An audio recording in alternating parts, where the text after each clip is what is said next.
Қайырлы кеш арнамның көрермендері. Демалыс күндеріңіз сәтті өтсін. Мен сіздерге 57-58 бөлімдерді ұсынбақпын. Арнама тіркелуді ұмытпаңыздар. Ендеше кеттік. Кürшат барлығына Гүлизарға ұсыныс жасағанын жеткізеді. Бәрі бұл жаңалықты естігенде үнсіз қатып қалады. Махир Гүлизарды жеке жайға алып келеді. Эзра Кürшатты күтіп мазасызданып жүреді. Бір кезде үйге Кürшат келеді. Анасы оған Селим келгенін, оның айтқан сөздерін, Селим Рашидтің ұлы екенін жеткізеді. Асафтар Гүлизарды күтіп отырады. Ол келгенде Афет оған «Жауап бер, ол мені ағып жүрсің, оған тұрмысқа шықпақсың ба?» дегенде, ол болса «Я» деп жауап береді. Афет оны шапалақпен ұрып жібереді. Афет оған «Мен сені асырап, өз қызымдай өсірдім, ұлыммен қостым, сені бөліп жармадық, оған айтқан рахметің бе?» дегенде, Гүлизар болса «Мені бағып қағып өсірдің, оған алғыс айтамын. Бірақ мен өмір бойы сенің дегеніңмен жүріп келдім. Ағамдай санаған ұлың Ахметке үйлендірдің. Оған да көндім. Бірақ қазір шын жүрегіммен алғаш рет ғашық болдым. Енді өз қалауымды істеймін» дейді. Афет оны жұлқылап үйден қуып шығады. Асаф та «Сол адамды таңдағаның үшін бізді ұмыт, саған бұл үйде орын жоқ» дейді. Гүлизар оларға ренжіп кетіп қалады. Махир оны тоқтатпақ болғанда, Ферман да онымен бірге баруды ойлайды. Севда күйеуін тоқтатып, «Сен сонда кісі өлтірушіні таңдаған кісінің артынан бармақсың ба?» дегенде, Ферман оған «Бос сандырақтама, ол менің апам, осы үйдің мүшесі. Енді сенің осы үй ішінде жамандығыңды көрмейтін болайын» деп ескертеді. Севда ренжіп кетіп қалады. Кенет Махирге Кürшат звондап Селим келгенін, ол Рашидтің ұлы екенін, кек алуға келгенін айтады. Махир де бұл жаңалыққа таң қалады. Селим болса орманның ішінде тұрып жатады. Кürшат Махирге Селим аты жөнін өзгерткенін, бір жігіттен оның орманда тұрып жатырғанын білгенін айтады. Махир оған барлық ақпаратты білуді тапсырады. Ол Махирден Гүлизарды үйден қуып жібергенін естиді. Гүлизар болса Кürшаттың үйіне келеді. Ферман оны көндіріп, одан басқа жігіт табылмады ма дегенде, «Сен де Севданы қаламадың ғой, сенің қалауың Эфсина емес пе еді? Ештеңеге қарамастан оны сарайға келіп едің ғой» дейді. Ферман үнсіз қалып, оған ақша беріп, «Мен сенен ешқашан бас тартпаймын» деп қолдау көрсетеді. Гүлизар есік қаққанда есікті Эфсина ашады. Эзра Мавишпен сөйлесіп отырғанда Гүлизардың келгенін көреді. Эзра оған «Нағып жүрсің?» деп сұрағанда, ол үйден қуылғанын, басқа баратын жері жоғын айтады. Эзра одан нақтылап сұрағанда, ол Кürшаттың оған ұсыныс жасағанын айтқан кезде, ол есінен танып қалады. Махир мен Жанфеза Селим туралы сөйлесіп отырады. Жанфезаның бойын тағы да қорқыныш мазалайды.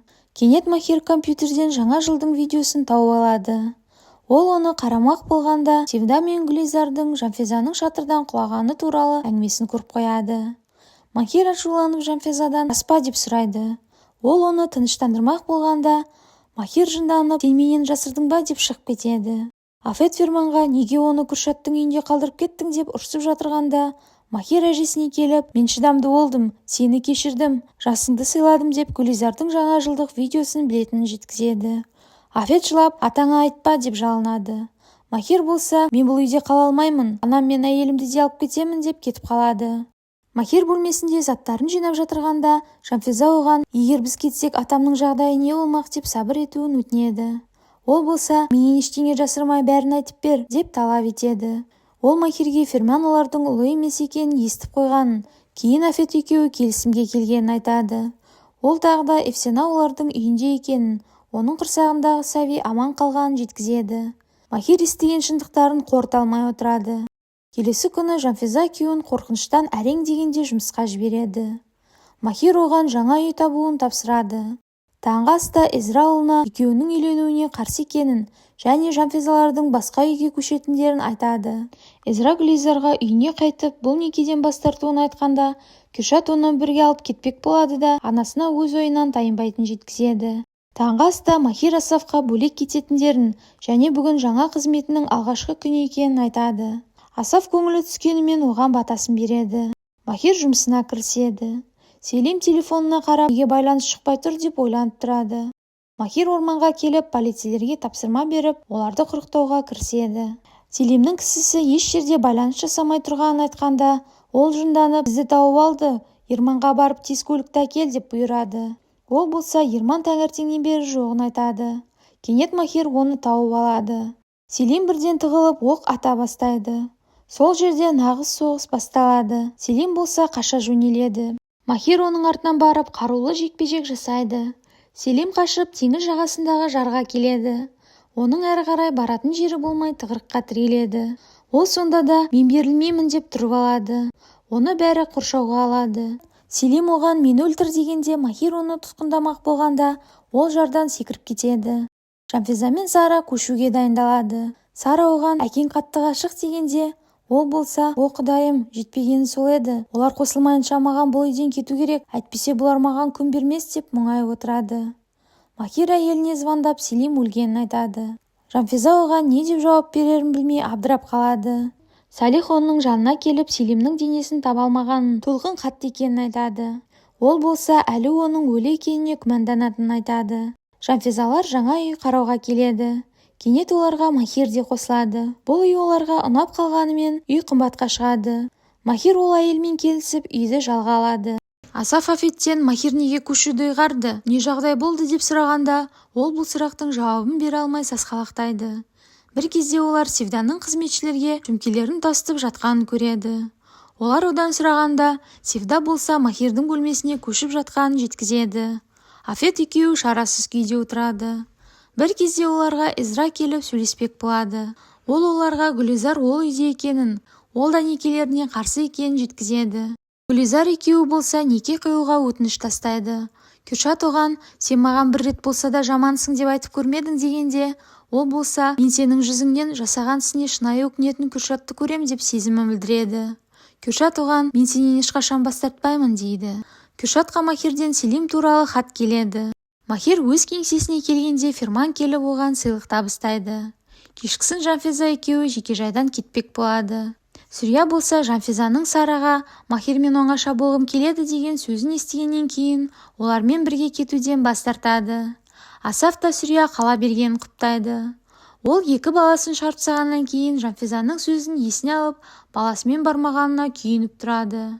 Екеуі жаңа үйге көшіп келеді. Сара мен Жанфиза өздерінің бала күнгі суреттерін Махирлерге көрсетіп отырады. Кенет олар Сара екеуінің суретін көрсетіп, Жанфиза оларға бұл суретте Сараның алғашқы махаббаты бар деп ар жағындағы суретке түсіп қалған баланы көрсетеді. Салих түрі бұзылып, алғашқы махаббатың кім болды екен дегенде, олар оны танымайтындарын жеткізеді. Жанфиза оларға базардағы бейтаныс бала камераға жымия сала бізбен түскен болатын деп есіне алып жатырғанда, Салих қызғанып отырғанда, Махир оларға мен бұл жігітті таба аламын деп өзі де таңғалып, ол суретті Салихке бергенде, суреттегі жігіт Салих болып шығады. Ол шок болып, бұл шынымен сенің алғашқы махаббатың ба деп сұрағанда, Сара бұл бұрын болған жағдай деп ұялып қалады. Салих қуанып кетіп, оған ұсыныс жасап, суреттегі жігіт өзі екенін айтады. Сара үшін бұл күтпеген жағдай болады. Оларға айлардың сұлтаны Рамазан айы келіп жетеді. Асаф пен Афет Гүлизарды қайта үйге алып келу туралы ақылдасады. Кürшат екеуі болса үйленетіндерін жоспарлап отырады. Жанфиза түсінде алғаш рет анасын көреді. Ол қызына кімді қатты жақсы көрсең солмен сыналасың дейді. Жанфиза тағы шошып оянады. Келесі күні ол әкесіне келіп, бұл түсін айтып, Гүлизарды жақсы көресің бе деп сұрайды. Ол оған, мен сенің анаңнан кейін бұл сезімді алғаш бастан кешірудемін дейді. Оларды Гүлизар тыңдап тұрады. Кенет оларға Сара келіп, Салих құда түспек ойы барын жеткізеді. Кürшат келісімін береді. Махир енжеті шақырып, басқа бөлімшеге ауысуын тапсырады. Ол қарсы болғанымен Махир шешімін өзгертпейді. Енже ашуланып кетіп қалады. Асаф Махирге звондап, Рамазан айының алғашқы күнінде бірге ауызашарға шақырады. Севда детективтен әлгі Ядыгар деген кісінің мекен жайын тапқанын естиді. Ол Кürшатты алып, сол мекен жайға жол тартады. Кürшат ішінен Кürшаттың үйі екенін болжап келе жатады. Изра Эфсанаға намаз оқу тәртібін үйретіп отырады. Ферман әкесінің бұйрығы бойынша Гүлизарды алып кетуге келеді. Ол Құдайдан ораза ұстағаныма қалауыңды бер деп тұрғанда, кенет есікті Эфсана ашады. Оны Ферман көріп талып қалады. Ферман есін жиып, Эфсананың ішінде Афеткүл тірі екенін көріп қуанып тұрады. Кенет Севда мекенжайға келгенін Ферман байқап сасқалақтайды. Ол Мавишке Ядыгар деген кісіні іздеп келгенін айтып жатқанда, оны Эфсана естіп қояды. Севда Мавишке болмай үйге кіріп келгенде Ферманды көріп шу шығарады. Ол одан Ядыгар деген кім деп сұрайды. Махир Жанфизаға анасының бұйымын Айша кері бер жергенін айтады. Жанфиза болса кешегі түс орындалып жатқанын және анасының сөздерін есіне түсіріп қорқып кетеді. Асаф кемпіріне ұлын есіне алып, Сүрияға қарсы болғандары дұрыс болмаған, Махирге солай жасамағандарына шүкіршілік айтып отырады. Афет болса, келіндердің ішіндегі ең жақсысы Сүрия екен деп, оның кіршіксіз көңілін айтып, қарсы болғандарына өкініп отырады. Махир әйелімен жеке жайға ауызашарға келе жатырғанда, сыртта тұрған анасын көреді. Кенет күтпеген жерден Селим Махирге оқ атады. Әкесінің оқиғасы тағы да қайталанады. Сүрия бұл жағдайды екінші рет бастан өткереді.